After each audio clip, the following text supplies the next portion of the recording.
From a young age, I was lovingly raised by my grandparents. But then, a minor accident took the life of my beloved grandmother. During that difficult time, I unexpectedly received a message from my long-lost sister-in-law. The message read, "I need you to take care of your grandmother who passed away 3 months ago." I was at a loss for words. There was so much I wanted to say, but my cherished grandmother was no longer there. I had seen her pass with my own eyes. That call became the catalyst for everything that would soon come to light. My name is Linda Thompson, a 45-year-old single woman. The last time a significant man was in my life was during college. After we parted ways, I threw myself into the working world, landing a position in the marketing department of a major cosmetics company. Working overtime and weekends became the norm. Before I knew it, I had missed my chance to get married. Though that wasn't the reason I eventually left my job. 6 years ago, I transitioned into a desk job at a nursing home. The commute was a dream, just a 10-minute bike ride from home, a far cry from the hour and a half I used to spend on crowded trains. I've never moved out of my childhood home. Financially unsecure, and I'm quite capable around the house, if I do say so myself. So why stay? The answer is simple. I love my family, especially my dear grandmother. I was born and raised in California. My family consists of my parents, grandparents, and my brother, Brian, who is 5 years older than me. Now 50, Brian and I have a complicated relationship. As children, I adored him. He was a gentle, caring older brother. But after college, he changed. He got a job in car sales, moved out, and married a woman from work just 2 years later. We gradually grew apart, and he stopped coming home for holidays. Thanksgiving, spring break, even Christmas. I know he lives somewhere in the South, but I don't know where or if he has children. I can't even remember the last time I saw his face or heard his voice. The last thing I recall him saying was, "I'm leaving everything at home to you." As I rose through the ranks at work and became a manager, life got busier. My impression of Brian hardened into one of an unfeeling man. That's why I chose to stay in my childhood home and protect it. My parents are retired, and my 93-year-old grandfather, who suffered a stroke a few years ago, requires constant care. My parents take care of him now. And then there's my grandmother, Betty Thompson, aged 92, the woman I adored most in the world.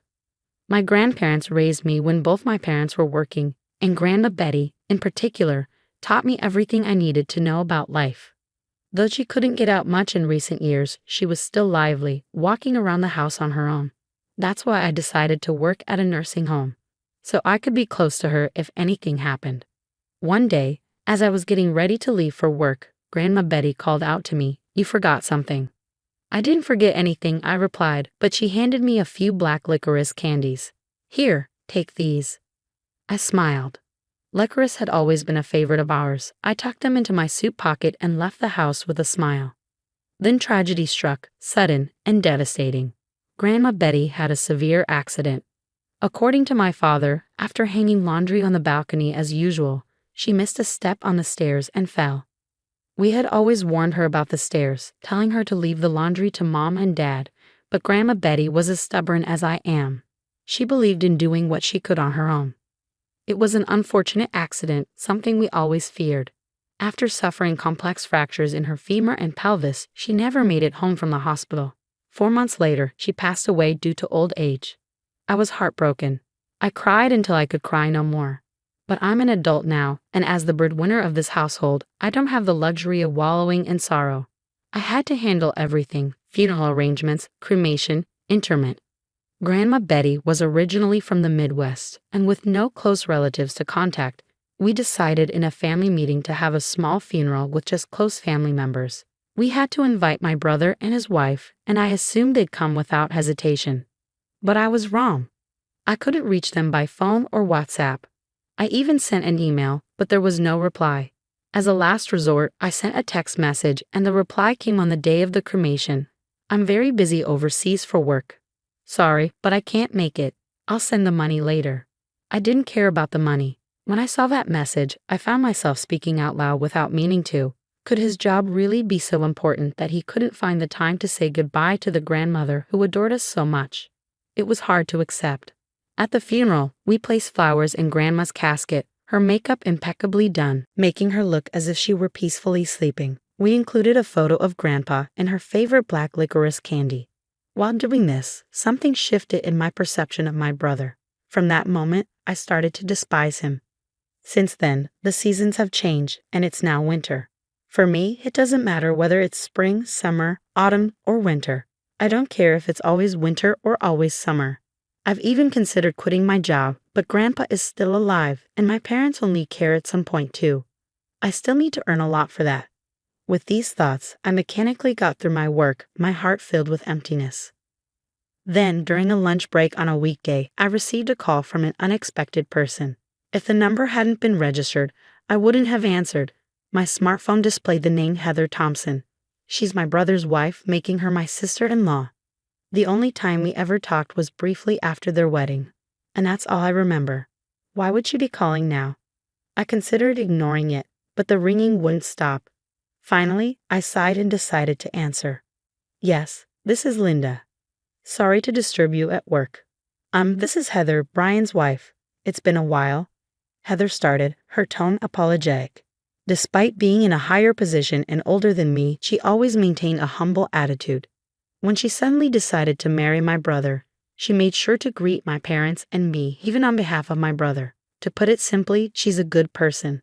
That's why I couldn't understand why she would contact me now. It's okay. Do you need something? I tried my best not to sound cold as I asked. It's hard for me to bring this up. Heather hesitated before continuing. It's about Betty, your grandmother. What happened to my grandmother?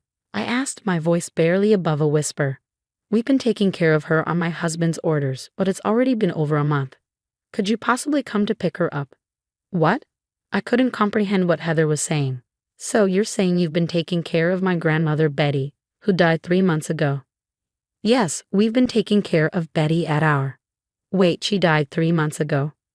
Heather's voice was genuinely surprised. Why don't we calm down a bit? I suggested, and Heather agreed. A few minutes later, after regaining my composure, I carefully explained to Heather how my grandmother had passed away. In contrast, Heather's response was utterly perplexing. She claimed that she and Brian had been told to take care of my grandmother until arrangements were made at her home, and that they had been living together with her. There were only 2 possible conclusions. Either we were both not lying, or my brother Brian was. I had anticipated this to some extent, wondering why anyone would tell such a blatant lie that would be exposed so quickly. But now, there were things I needed to do before confronting him. I wanted to get in touch with Brian right away, but he was basically unreachable. I told Heather, I've never used my husband's cell phone either. He won't let me, she continued. However, I think I could talk to him on my cell phone while he's at home. He's been working remotely more often lately. I think if I ask, he'd probably agree to a video call. There's certainly power in face-to-face persuasion. But there was a problem. I wasn't even sure where they were living anymore. We've been living in Nye City, California, for over 10 years, so it's easy for us to visit your place, Linda, Heather said. We agreed to talk to Brian on Heather's cell phone that night and ended the call. As I hung up, mixed feelings swirled inside me. Nye City was just the next town over, and the idea that Brian expected me to care for some stranger's elderly relative just a few months after Grandma passed away filled me with repugnance. That evening, at the agreed time of 8 p.m., I called Brian using Heather's cell phone. By the way, Heather was also in the room with me at home. Despite my constant attempts to contact him in the past, Brian answered Heather's cell phone after just 3 rings. I made sure Heather could hear the conversation by putting it on speaker. Heather, where are you right now? You haven't even prepared dinner, Brian demanded in an imposing, arrogant tone. He was no longer the brother I knew. It's me, Brian, I declared firmly. Huh? He was clearly confused, and I waited for him to find his words. That's Linda, isn't it? Why, where's Heather? He stammered. I'm here, Heather responded, her tone steady. You? Why are you with Linda? Brian's voice wavered. Did you tell Linda about that matter? He asked, trying to regain control of the conversation. Yes, I did, Heather replied calmly. I told you it was too early to talk about it. Brian's frustration was evident. Ignoring his outburst, I pressed on. Heather mentioned that you've been working remotely lately. Why don't we talk face-to-face using a video call app? I'll send you the ID and password. If you refuse, I'll take Linda and go back home, Heather added, providing backup. Fine, Brian grudgingly agreed, his tone reluctant. I sent the login details using Heather's smartphone, and we waited. When Brian's face finally appeared on the screen, I noticed he looked slightly heavier than the last time I saw him. But it was undoubtedly my brother. So, what's so important that we have to face each other to talk about? I'm busy, Brian tried to play dumb, and it made my blood boil. Isn't it obvious? It's about our grandmother, I said, my voice sharp. What do you mean by saying we should take in our grandmother who died 3 months ago? I asked, my frustration barely contained. To my surprise, Brian replied calmly, you must be misunderstanding something. Our grandmother isn't dead. I'm taking care of her at my place. It was you, Linda, who asked for this, wasn't it? What? I was at a loss for words. Was he really so afraid of Heather finding out the truth? Could my brother really stoop this low? I sent you a text message, I said, my voice trembling with tears. I don't remember, Brian responded flatly. Grandma's here with me right now. Do you want me to bring her here? Yes, I do, I insisted, trying to maintain control of my emotions. Brian left his seat and returned a few minutes later with an old woman in a wheelchair. Say hello, Grandma. Linda, it's been a while. I'm Betty, the old woman spoke in a halting voice. I just wanted him to stop this farce. The woman on the screen looked nothing like our beloved grandmother. For one thing, my grandmother would never call me Linda. As you age, your appearance changes. She's been showing signs of dementia recently, so it can't be helped that her memories of you are vague, Brian said, determined to deny everything. So you won't acknowledge the death certificate submitted by the district office? I asked, incredulous. Of course not. Documents can be forged these days, he smirked. I was prepared for this. Just wait, Brian. I'll show you some evidence too. Leaving a perplexed Brian behind, I exited the room. A few minutes later, I returned with my evidence. Well, isn't it, Brian? Long time no see, you ungrateful one. Grandpa. Brian's eyes widened in shock. You were supposed to be bedridden. At one point, I was prepared to die. Even now, I can't go to the bathroom on my own. But my brain's still in good shape, Grandpa continued. I've heard all about it from Linda. Are you saying that the woman next to you is my wife, Betty? Nonsense. Betty was much more beautiful. Cornered, Brian hung up, likely trying to log out of the video call. Heather, who had remained silent until now, spoke up. Are you running away, Brian? Going to Catherine's place. Brian's face turned pale, visible even through the computer screen. How do you know that? I suspected it for a while now, Brian. You underestimate me, Heather said, her voice firm. Your grandmother has frequently let it slip, Catherine. But that's not Linda's name, nor her mother's. Well, Brian trailed off. I confirmed with Linda, and she had no recollection of the name Catherine. I had a suspicion and hired a private detective to investigate possible infidelity. Heather continued, laying out her evidence. The results came out quickly. Pictures of you with Catherine, your affair, and the fact that her grandmother is the woman you've been caring for. Heather paused, letting the information sink in. You've been preparing to divorce me, haven't you? Using every means possible to remarry Catherine. But I've caught you. Brian's attempt to maintain his composure crumbled. I'm really sorry. Forgive me, Heather. Linda, I didn't mean to deceive you. I'll break up with Catherine. Heather didn't flinch. I've already completed the divorce mediation process, Brian. I'm going back to my parents' house. We'll meet in court next.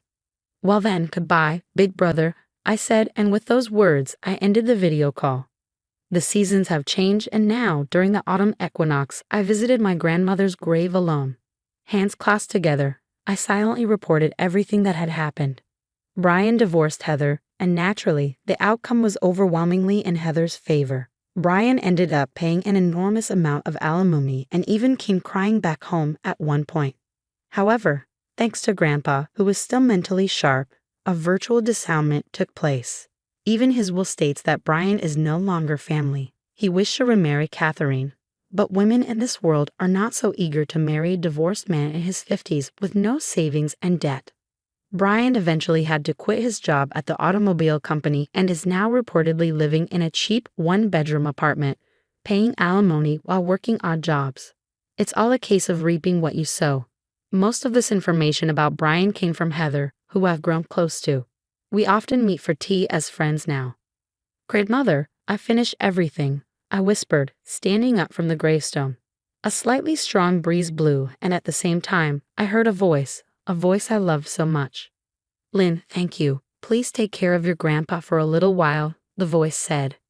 Grandmother, I muttered, suddenly noticing something in my right hand.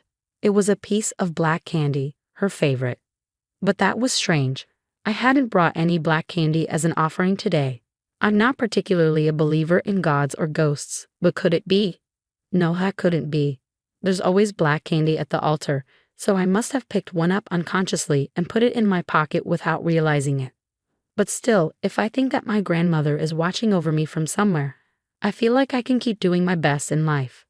Thank you, grandmother, I murmured, looking up at the sky before leaving the graveyard.